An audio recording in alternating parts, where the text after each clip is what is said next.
ولی در نکاح ببینین دستاتون راست کنین، پاتون راست کنین، هیچی دستات راست نکن. چهلی که برای تو موافقه هم تا بشی.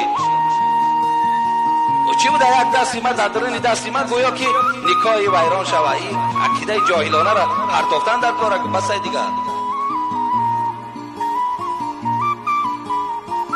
از حساب ترس ما میترسیم خاطر یک کس میبینیم ای فلانی ملال بشود، ملال دنیا و قیامت شود. این چی گفت از این خودش آخه؟